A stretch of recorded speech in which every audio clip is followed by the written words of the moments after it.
Hello guys, welcome back on my YouTube channel, Hannah Duck Goose. Today we are going to read chapter 16 of the Trumpet of the Swan. And Serena is out right now with her flock. And right now she's taking a break from sitting on her eggs right now. So, anyway, let's start. Chapter 16, Philadelphia. Lewis worked all the last week of September for the Swan boatman in the Boston Public Garden. He was a great success and was becoming famous. On Saturday, the boatman paid him $100 in cash, which Lewis placed carefully in his money bag. The boatman, after paying the first night's bill at the Ritz-Carlton Hotel, decided to let Lewis sleep on the lake instead of it in the hotel, and this suited Lewis better. He slept with the ducks and geese on the lake, floating gracefully on the surface of the water, his head tucked under his wing. Lewis took good care of his trumpet. He kept it polished, and once a week he cleaned the spit out of it. He learned new songs whenever he could, by listening to people's radios and by attending concerts. He was very good at remembering music he had heard. He was really a natural-born musician, or in his case, a natural-hatched musician.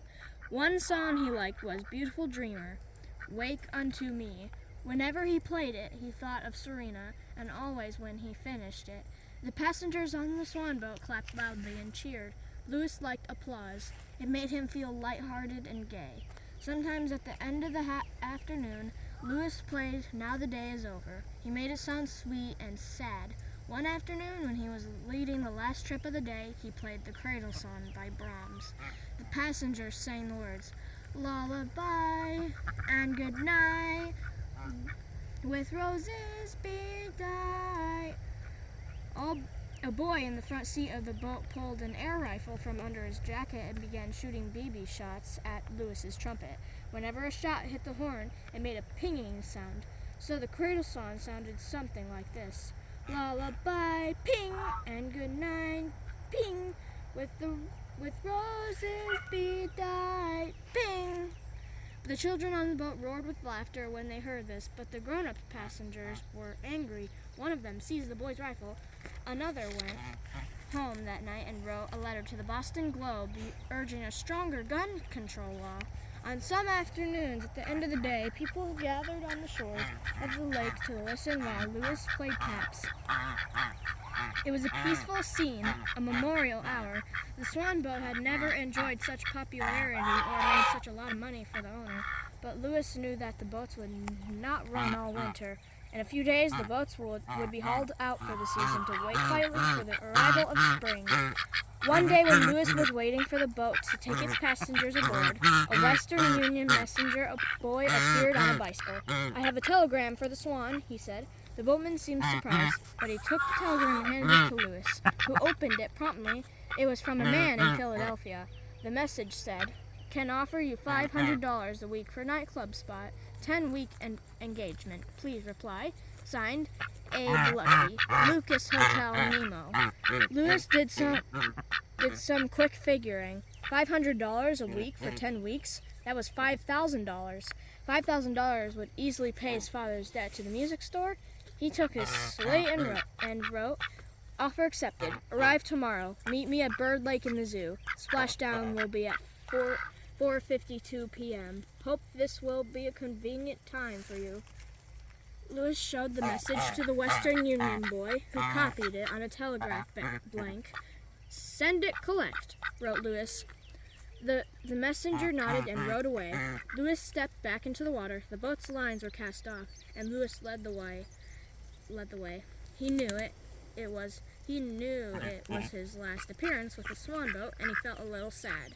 It was a warm, quiet Sunday afternoon. The last Sunday in September, Lewis played all his favorite tunes: Lazy River, Beautiful Dreamer, Oh Ever in the Greening Spring, Now the Day is Over, and then as the boat neared the dock, he raised his trumpet and blew taps. The last note echoed from the walls of the Ritz and lingered over the public garden. It was a sad farewell. For the people of Boston, it meant the end of summer. For the boatman, it meant the end of the best week of business he had ever had. For Lewis, it meant the end of another chapter in his adventurous life, out in the big world, trying to earn money to get his father and himself out of trouble. Louis slept peacefully that night, being very careful that his money bag was safe. Next day, he flew to Philadelphia to keep his appointment with Mr. Lucas, the man who had sent the telegram. Louis had no trouble finding Philadelphia. Almost anybody can find Philadelphia who tries. Louis simply rose into the air with all his things around his neck, and when he was about 1,000 feet high, he followed the railroad tracks to Providence, New London, New Haven, Bridgeport, Stamford, Coscob, Greenwich, Port Chester, Rye,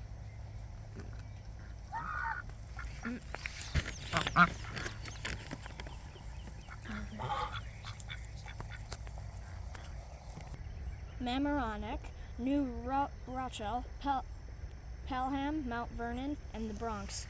When he saw the Empire State Building, he veered off to the right, crossed the Hudson River, and followed the railroad tracks to Newark, Trenton, and points south. At 4:30, he reached the Schuylkill River. Just beyond, he spied the Philadelphia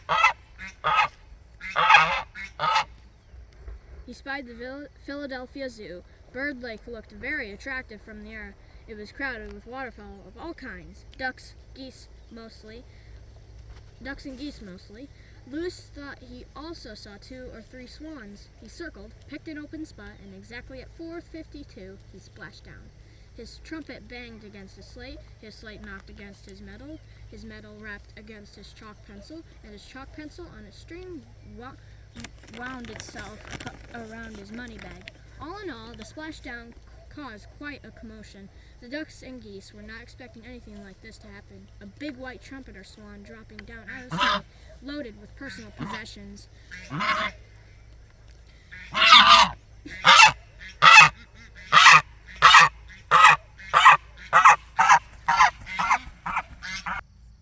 Louis paid no attention to the other birds. He had a date to keep.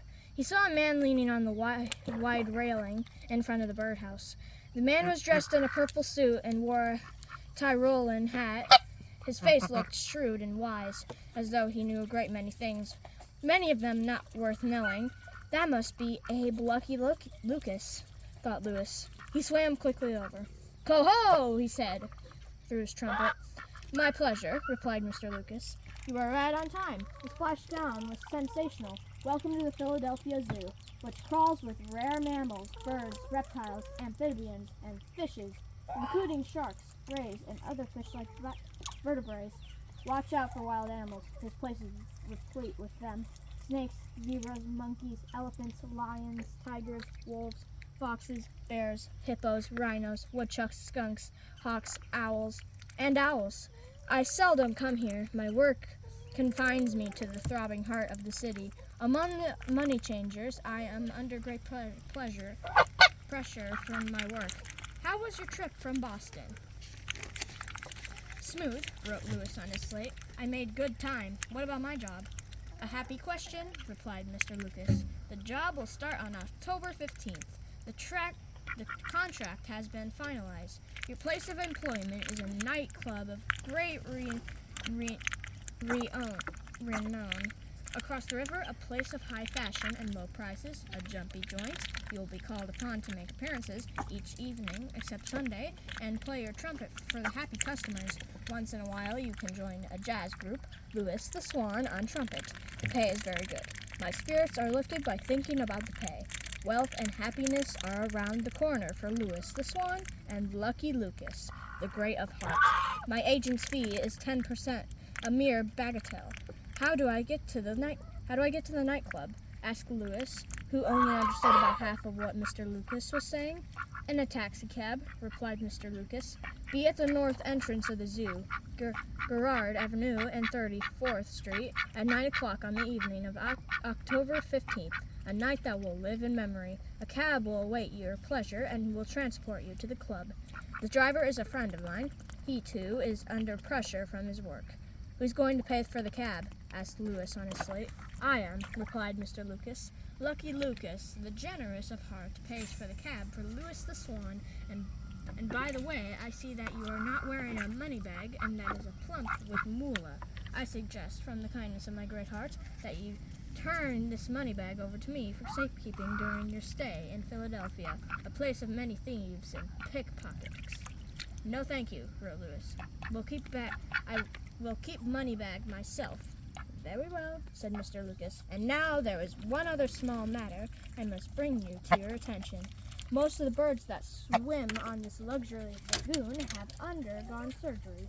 Candor compels me to tell you that the tip of one wing is usually removed by the management, a painless operation. Popularly used the world over. Pinioned is the word for it, I believe. It detains the water bird and prevents him from leaving the narrow confines of his bubble supply and rising into the air. Because when one wing is shorter than the other, the balance of the bird is upset. His attempts to take off would be crowned with failure. In short, he can't fly. Sensing in advance the revulsion he would feel towards toward having the tip of one of your powerful wings removed, I approached the man in charge of birds and laid before him a proposition. He has agreed not to clip your wing. It is arranged. He is a man of honor. Your freedom of movement is assured. You will not be pinioned, but in return for this great favor on the part of the management of the Philadelphia Zoo, you are to give a free concert here at the lake every Sunday afternoon for the people of Philadelphia, the peasantry who come here to refresh themselves. Is it a deal?" "Yes," wrote Lewis. "We'll give Sunday concert." "Good," said Mr. Lucas. "Farewell for the nonce. Be at the north entrance at 9, October 15th.